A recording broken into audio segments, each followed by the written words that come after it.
Welcome to Unbound, the podcast with Beth Curry, author, storyteller, and survivor.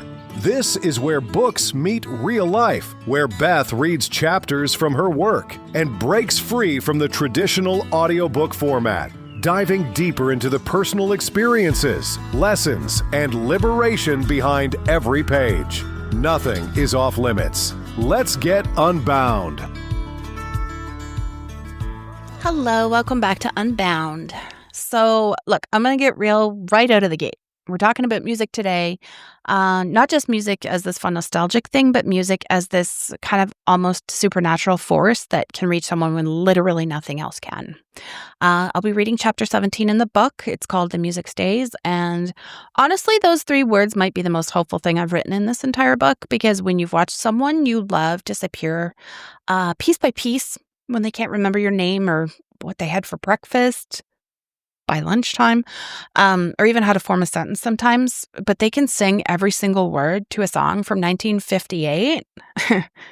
That's not just interesting. That is friggin' miraculous. So grab whatever you might need and let's talk about why music might be the last thing that leaves us and what that means for how we connect with the people that we're losing. The music stays. I arrive at Willow Grove with my small Bluetooth speaker tucked into my bag, a ritual that has become as essential to our Monday visits as bringing tissues or hand lotion. Today's playlist is already queued up on my phone, a carefully curated collection of songs from the 50s and 60s, the soundtrack of Mom's youth and early adulthood. The Everly Brothers, Connie Francis, the Beatles, Simon and Garfunkel, voices and melodies that have lingered in her life for over 6 decades. When I enter her room, I'm surprised to find Mom sitting in her chair by the window rather than sleeping in her bed as she usually is when I arrive. It's a change from our normal routine, her silhouette outlined against the morning light. She's awake, but not present, her gaze distant, unfocused. She doesn't register my arrival, one of those days when the fog seems particularly thick. Something about this deviation from our usual pattern prompts me to approach differently too. Instead of announcing myself, calling her name or touching her shoulder as I normally would, I decide to let music make the introduction.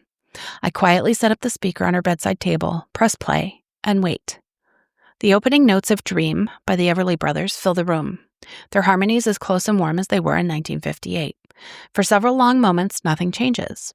Then almost imperceptibly, Mom's fingers begin to tap against the arm of her chair. Her eyes focus, her head tilts slightly as if to better catch the sound. By the first chorus, she's humming along, the melody finding pathways through her mind the conversation cannot reach. By the second verse, she's singing softly, word for word, as if the lyrics were written out on the air in front of her. Dream, dream, dream. These moments never cease to amaze me, how music can reach past confusion, past the tangled neural pathways, past the lost names and faces, to touch something essential that remains intact. It's not just recognition, it's participation, engagement, a momentary reclaiming of herself. "Hello, Mom," I say as the song ends, and this time her eyes find mine with recognition. "Beth," she says, clearly smiling. "What day is it?" Music has always been the rhythm section underlying our family life, the steady backbeat to our shared history. Some families bond over sports or cooking or outdoor adventures. Ours connected through melody and harmony, through car sing-alongs and concert outings, through the radio that seemed perpetually on in some corner of our home. For me personally, music has been a constant companion, a soundtrack running behind nearly every aspect of my life. If circumstances allowed, I could listen to music continuously while working, exercising, cooking, driving, falling asleep.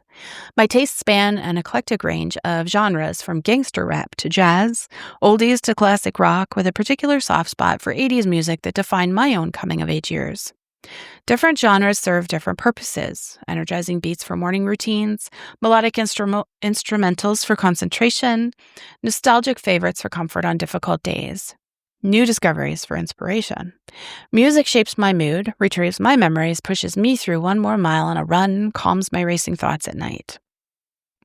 This love of music was nurtured in a household where songs were always playing, literally and figuratively. Mom sang as she cooked, as she cleaned, as she drove us to activities. Dad had his favorite albums that would spin on the turntable and later the CD player during weekend afternoons. Our home vibrated with melodies, our family conversations often punctuated by someone breaking into song when a particular phrase triggered a lyrical memory. Saturday mornings in our house had their own distinct soundtrack. I'd wake up to the sounds of the oldie station blasting through the house, Little Richard or Chuck Berry or the Supremes, as Mum tackled her weekly cleaning routine. The volume seemed directly proportional to the amount of scrubbing required. Particularly challenging kitchen grime might merit Elvis at full volume. Routine dusting could be accomplished to the mamas and the papas at a more moderate level. Those Saturday morning cleaning sessions revealed Mum's encyclopedic knowledge of songs from her youth. She knew every word to hundreds of songs, singing along without hesitation, whether it was Buddy Holly or Dusty Springfield coming through the speakers. Even songs I didn't realize she knew would provoke an immediate response, her voice joining the recording without missing a beat, her cleaning cloth or duster becoming an impromptu microphone for particularly dramatic moments. Evening routines had their own musical traditions. At bedtime when we were young, Mum would sit on the edge of our beds and sing us to sleep. Que Sera Sera was a particular favorite, her voice gentle on Doris Day's signature song about the uncertainty of the future, an irony that doesn't escape me now. She also loved Joni Mitchell's Both Sides Now, her clear voice navigating the poignant reflections of life's contradictions. During summer vacations at the cottage in Turkey Point, those bedtime serenades took on an almost magical quality. With the sound of Lake Erie lapping at the shore just outside our windows, Mum's voice would blend with the natural rhythms of water and wind. I remember watching her silhouette against the fading evening light, her profile illuminated while she sang about clouds and love and life's mysteries, feeling absolutely certain that nothing could ever change this perfect moment. But bedtime songs were just one thread in our family's musical mosaic. There were the concerts we attended together, family outings to see performers that appealed across generations. The Nylons concert in Ontario Place stands out in my memory. The Canadian a cappella group was at the height of their popularity, and we sat together in the open-air theater. Mum and Dad as enthused as Jennifer and me to hear their distinctive harmonies on songs like The Lion Sleeps Tonight and Up on the Roof. It was one of those rare family outings where no one felt dragged along, where the experience seemed perfectly calibrated to please all of us simultaneously. Musicals held a special place in our family entertainment rotation. We saw touring productions when they came through town, marveling at the elaborate sets and costumes, humming the songs for days afterward. Later, when Mum and I went to see Jersey Boys together, along with her sister, the experience transcended mere entertainment.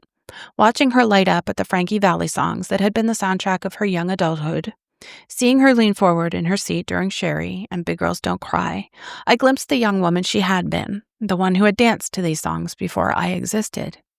Taking her in Crew to see The Lion King created a beautiful generational bridge, my mother, myself, and my son, all equally enthralled by the spectacle and music, each of us experiencing it through a different lens, but sharing the fundamental joy of the moment. When I became a teenager and developed my own musical preferences and accompanying wardrobe, grunge anyone, they were often at odds with Mum and Dad's oldie-centric tastes. But even then, music remained a connection point. Mum took genuine interest in the artists I followed, sometimes surprising me with observations about lyrics or melodies that showed she really listened, not just endured. And there were unexpected areas of overlap. When I discovered Simon and Garfunkel as a teen, excavating what seemed to me like archaeological musical treasures, Mum casually mentioned that she'd had all their albums. This revelation transformed them in my mind, no longer simply artists I'd discovered, but a thread connecting me to my mother's past. Dad and I developed our own musical connection through our shared enjoyment of oldies music. I had a friend who worked as a DJ at a popular oldies station in Toronto, and Dad and I spent a memorable night visiting the studio, sitting with my friend through an entire shift, watching him cue up the songs and interact with the listeners. Dad was absolutely thrilled by this behind-the-scenes glimpse of radio broadcasting, fascinated by the technical aspects while simultaneously delighted to hear his favorite songs playing. When the station hosted Rockin' Back to the 60s concerts featuring original performers from that era, Dad and I made these events our special outings together. We'd attend these nostalgic shows where groups I barely recognized would perform the soundtrack of his youth. I loved watching him move along as musicians took the stage, seeing how the familiar opening notes of a song could transport him instantly back to his younger days. He collected t-shirts and memorabilia from these concerts, displayed proudly as if they were high-end souvenirs, rather than simple concert merchandise. What I didn't fully appreciate then was how music was continually renewing his connection to his younger self and creating new bonds between us. Those concerts weren't just entertainment, they were time machines for him and bridges for us, opportunities for me to glimpse the young man he had been long before I existed, and for us to build memories that belonged to just the two of us. My friend at the oldie station became an unexpected connection point. Dad was thrilled beyond all proportion to hear my name and voice on his favorite station sometimes when they took requests, as if this tenuous connection somehow validated both his musical tastes and my life choices simultaneously. Now, as dementia progressively dims so many aspects of Mom's consciousness, music remains a reliable bridge to her authentic self. When local entertainers come to Willow Grove, the transformation is remarkable. I've watched her progress from silent, almost catatonic stillness to animated engagement within the first few notes of a familiar song. During a recent performance by a duo calling themselves the Sparklettes, who specialize in songs from the 1940s and 50s, Mum startled me by singing along to Boogie Woogie Bugle Boy, word for word, along with other songs I'd never even heard before. For those few moments, the years fell away. Her face lit with pleasure, her voice joined confidently with others, and she was simply herself again. Not a woman with dementia, not a resident in a care facility, but Kathy, who has always loved music and never forgotten a lyric. I cried. The science behind these moments has become increasingly well documented. Numerous studies have shown that musical memory often remains intact as other cognitive functions decline. A 2009 study published in the Journal of Neuropsychology found that music memory and emotional responses to music are often preserved in people with Alzheimer's disease and related dementias, even in advanced stages when other memories have significantly deteriorated. This phenomenon occurs because musical memories are stored differently in the brain than other types of memories. The areas responsible for processing music, including the cerebellum and basal ganglia, are often less affected by the disease process than the hippocampus and frontal lobes, which handle many other types of memory formation and retrieval. Dr. Oliver Sacks, the renowned neurologist and author, observed in his book Musicophilia that music evokes emotion, and emotion can bring with it memory. It brings back the feeling of life when nothing else can. This emotional component seems crucial to understanding music's power. The feelings evoked by familiar songs create a context that helps retrieve associated memories, allowing access to parts of identity and personal history that might otherwise remain locked away. Beyond memory retrieval, music offers multiple benefits for people with dementia. A 2018 review in the Journal of Alzheimer's Disease found that music therapy can reduce agitation and anxiety, improve mood, enhance communication, and even temporarily improve cognitive function in some individuals with dementia. The physiological effects are equally compelling. Listening to familiar, enjoyable music triggers the release of dopamine and other neurotransmitters associated with pleasure and reward. It can reduce cortisol levels, lowering stress, and regulate heart rate and blood pressure.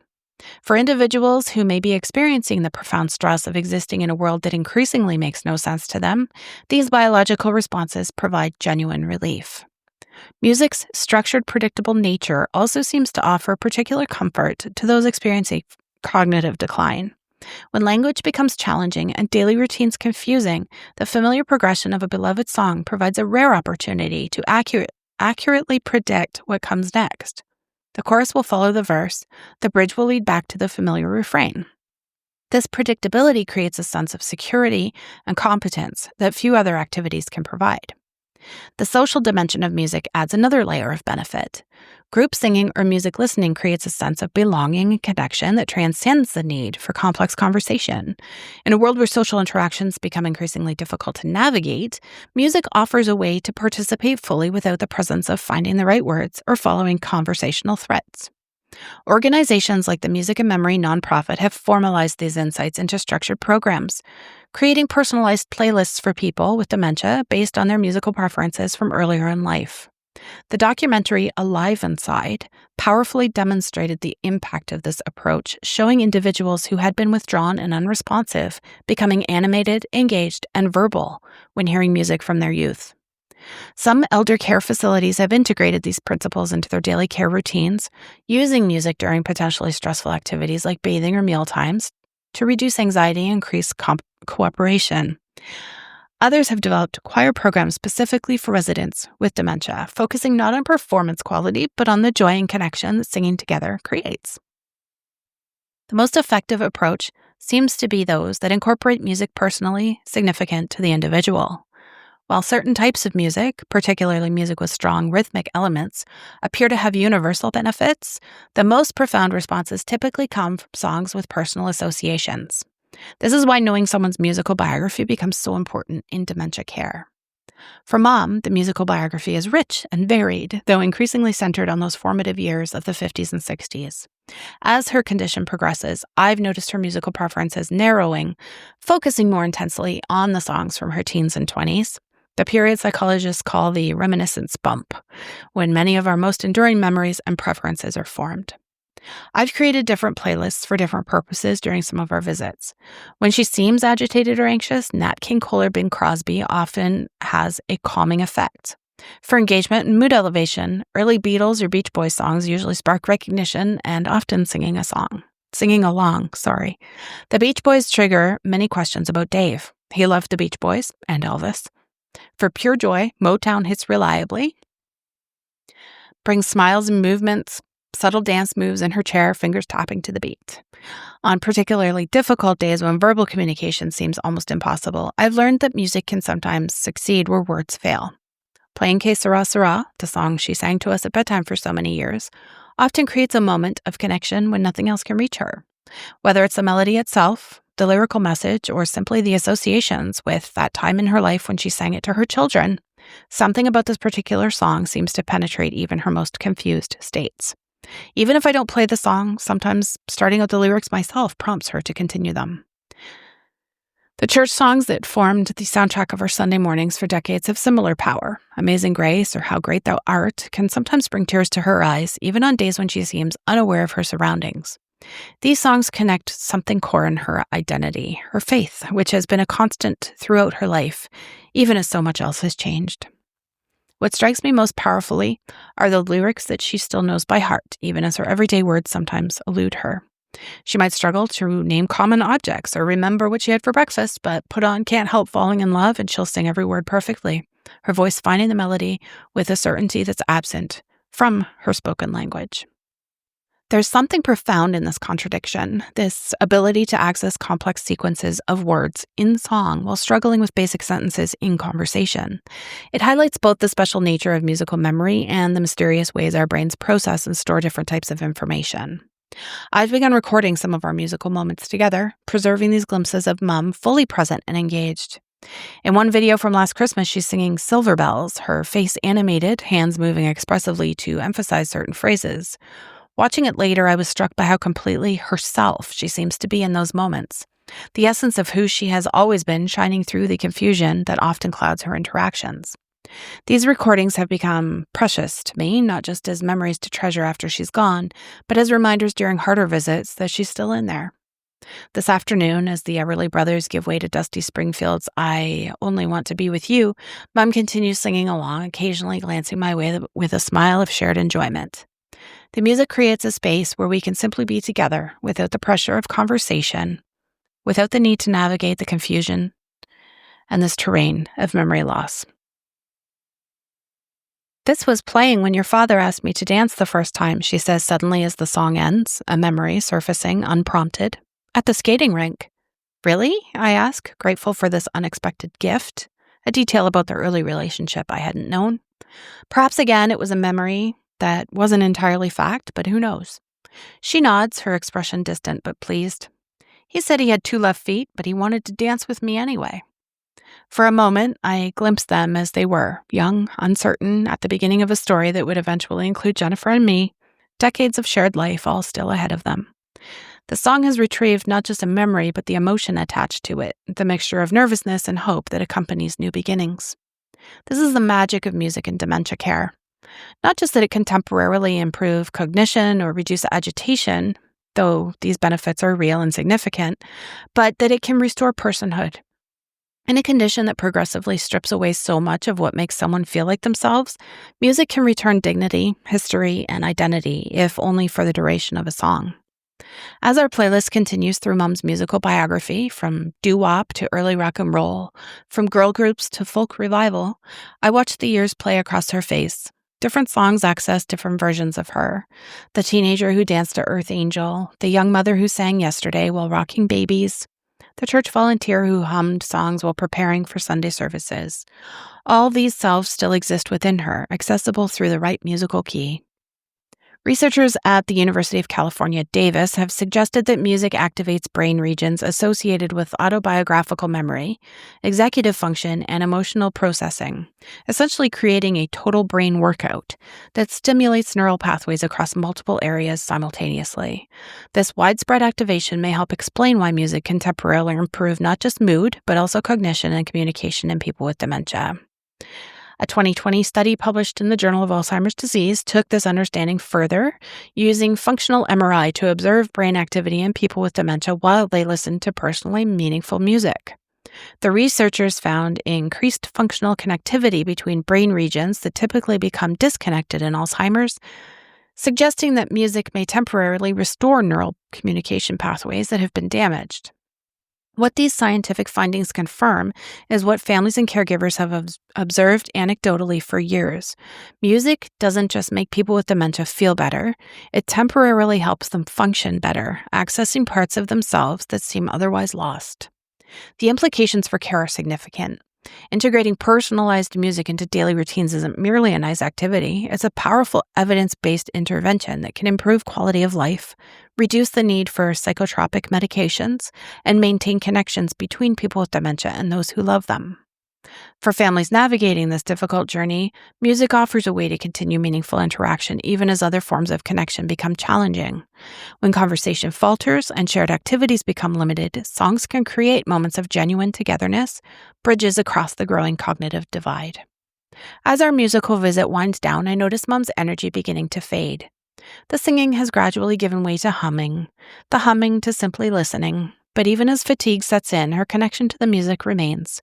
Fingers still tapping lightly, eyes still focused on the invisible space where melody hangs in the air.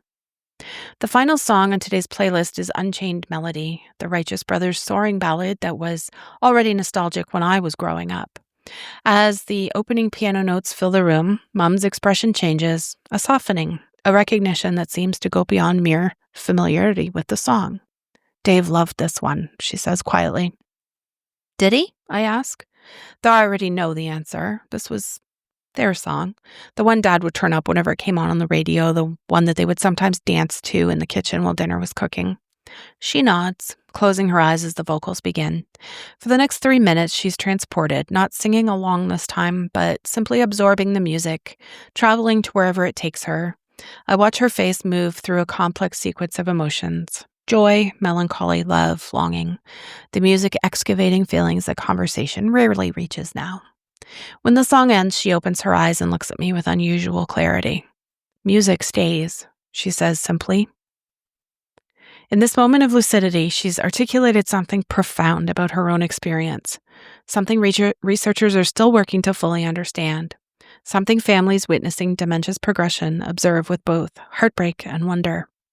Memory fails. Language falters, and as the world becomes increasingly confusing and unfamiliar, music remains accessible, meaningful, connecting. The next time I visit, she may not remember this conversation. She may not recall the songs we shared today or the memories they evoked, but somewhere in her mind, these melodies continue their work, maintaining neural pathways, preserving emotional connections, keeping parts of her identity intact, even as others fade. As I pack up my speaker and prepare to leave, Mom begins to hum Unchained Melody again, softly, almost to herself. The music has embedded itself, continuing to resonate even after the actual sound has stopped. It's a perfect metaphor for what music offers in dementia care. Echoes that linger, vibrations that continue, harmonies that sustain connection, even as other forms of communication fade. In a journey characterized by loss, music remains a bridge to the past, an anchor in the confused present, a reminder that even as dementia takes so much, it cannot take everything. Some melodies are too deeply ingrained to be forgotten, some rhythms too fundamental to be lost, some songs too essential to those to who we are to ever completely disappear. For Mom, for me, for all of us navigating this difficult path, music offers not a cure but a comfort, not a solution but a solace. In the symphony of loss that is dementia, it provides moments of harmony, glimpses of the whole person still present beneath the confusion, still capable of joy, still connected to their history and identity through the enduring power of melody. Music stays, Mum said. And in a journey where so little remains constant, where so much changes day by day, that simple truth becomes something to hold on to, a refrain of hope in an otherwise uncertain composition. Okay, so here's what I want you to really sit with. The contradiction. The absolute mind fuck of watching someone struggle to name a spoon. But then they hear the opening notes of Dream by the Everly Brothers, and suddenly they're singing harmony, word for word. Like, what does that tell us about memory? About identity, about, what it means to be us, ourselves. Because, I think we get really caught up in this idea that memory is one thing, this kind of filing cabinet in our brain where information lives. But I don't know. I think music proves that that's bullshit. Music lives somewhere else entirely, I think. It's not stored with your grocery list or your kid's birthday or even your own address. I think it's deeper. I think it's more fundamental. I think it's in your soul, if that even makes sense. I don't know. But the lesson that I kind of wish someone had told me earlier, stop trying to reach your person through their broken parts. Seriously, we spend so much friggin' time trying to force conversation, asking questions that they can't answer, showing them photos they can't place. In my mom's case, she can't see very well, so she doesn't even have photos to look back on. And, just getting frustrated when they can't engage the way that they used to. But music doesn't ask them to remember. It just is, and they can just kind of be with it. And it somehow makes them remember. I don't know, it's really weird. And that shift right there, that's the thing that kind of changed everything for me on these visits, I stopped trying to extract the mom I used to have through conversation, and I kind of started meeting the mom I have now, through song, through music, through melody. Something else that nobody really talks about when they talk about dementia that I wanted to kind of talk about briefly is the loneliness of it.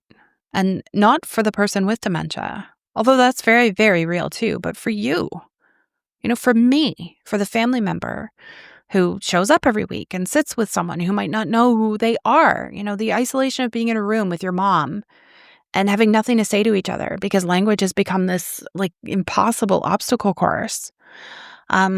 Music, I think, demolishes that loneliness as well because it creates this kind of shared space, right? You don't have to perform or manage or coax or correct. You just listen together and you sing together and you could just kind of exist in the same moment and you're feeling the same things. And honestly, some of my most connected moments with my mom in the last few years haven't involved a single word of conversation. Just her humming a song while I hold her hand. That's it. That's the whole thing. And that's enough. It really is. Another piece I want to unpack, the science is cool and all. And yeah, I included it in the chapter because I'm a nerd and it matters. But the science almost doesn't even capture the full picture, right? Because the research will tell you that musical memory is stored in different parts of the brain. That the cerebellum and the basal ganglia are less affected by Alzheimer's, and that familiar songs trigger dopamine and reduce cortisol. That's great. Cool. True. It's true. It's important for sure. But it doesn't explain the look on my mom's face when Que Sera Sera starts playing. It doesn't explain how she becomes more herself, more present, more alive in those moments, just in those 3 minutes than she's been all week. The science gives us the what, but it doesn't really capture the why it matters so damn much. I think this is, where we miss the point sometimes with dementia care. We focus so much on what's broken and what's lost and what's declining. And we measure cognitive function and track medication responses and document behaviors. Sure, these are all necessary. Great. But, we forget to ask what still brings joy, right? What still creates that connection and what makes a person feel like a human being instead of just a patient who lives basically in an institution, For my mom, I think, and well, for a lot of people, for sure, I think that answer is music. Um, yeah, and the hard part, I need you to hear this if you're dealing with this shit yourself. It's not always going to work. Some days the music doesn't reach mom at all. Some days she's too tired or she's too agitated or um, too far gone into wherever her mind has taken her. And that's okay. That's part of the deal, of course. But on the days when it does work, like when it really does work, holy shit, it's like watching someone come back from the dead. And I don't mean that like hyperbolically, like at all. I mean, you're sitting with someone who's been basically catatonic, and then Boogie Woogie Bugle Boy comes on, and suddenly she's there. She's singing, she's smiling, she's making eye contact, and she's tapping her foot or whatever. So I think the takeaway here is, create the opportunities for connection, but don't force the outcome ever. Bring the music, set up the speaker, press play and just kind of see what happens. And some visits you'll see it'll bring magic. Some visits it won't, but just keep showing up with the playlist anyway, because you never know. Which day is going to be the day she sings every word and looks at you like she knows exactly who you are. You just never know. So don't give up trying. One more thing too before I wrap up here, and this one's important. If your person is still in the early or middle stages, for the love of God, ask them about their musical biography now. Like find out now. Find out what songs mattered, what they loved, what they danced to, what they sang in the car, what played at their wedding, what they hummed while cooking dinner, like all of this, because mom's musical taste narrowed down as the disease progressed. She went from loving kind of everything to basically just wanting the songs from her teens and 20s. That reminiscence bump that they talked about, the researchers talk about that I mentioned, it's real. And the songs from when she was young, when she was becoming herself, those are the ones that have really stuck. So if you're lucky enough now to still have time, make the playlist now. Record them singing if they'll let you. Capture all of those moments while you can, because they will become so precious later. Trust me. Yeah. So look, there's something here. There's something that feels almost like hope, which is weird to say about a chapter in a book about dementia. But like my mom said, music stays. And she was right. The disease, it's relentless. It takes everything. It takes your words, your memories, your ability to recognize your own kids sometimes. But the music stays. It stays when the names don't. It stays when the faces blur. And it stays when time becomes absolutely meaningless and place becomes confusing and everything else kind of falls apart and falls away. Music stays. And maybe that tells us something about what really matters. Maybe the things that we think define us, like our achievements, our relationships, our memories, maybe those aren't actually the core. Like maybe the core is deeper than that. Maybe it's the stuff that moves us, the stuff that makes us feel, the shit that bypasses our thinking brain entirely and just kind of hits us in the chest. Maybe that's what stays.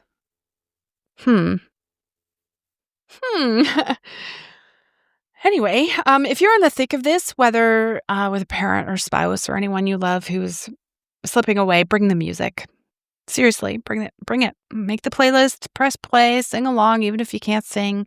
Because I think these moments of connection, those glimpses of the person that they used to be, those are the moments that will sustain you when everything else feels like literally impossible. And for those of you listening who aren't dealing with dementia, but just love music the way I do, the way my family does and did, don't take it for granted. Pay attention to what moves you. Notice what songs connect you to your people. Build that soundtrack intentionally, because someday, whether through dementia or just the normal passage of time, those songs might be all you have left. One of the things I do I with a friend of mine, I won't name that friend, we email back and forth what we call the song of the day. It's just something that just made us feel something, or just reminded us of each other, or made us remember a long lost loved one, or just made us feel joy, or made us feel sad, or like just anything. And we share that every day. Just this friend sends one and I send one, and yeah. It's just something you got to do, because like those songs might be all you have left in the end, right? So music stays, you guys. And in a world where nothing, else seems certain, it's a crazy world we're living in right now. That's something to hold on to. Yeah. Thanks for listening to Unbound. Support and contact info is in the show notes, and I will see you next episode. Thanks for listening to Unbound with Beth Curry. Join the conversation in the Facebook group or visit authorbethcurry.com. Want to support the show? Head to ko-fi.com/unbound podcast. Until next time, stay unbound.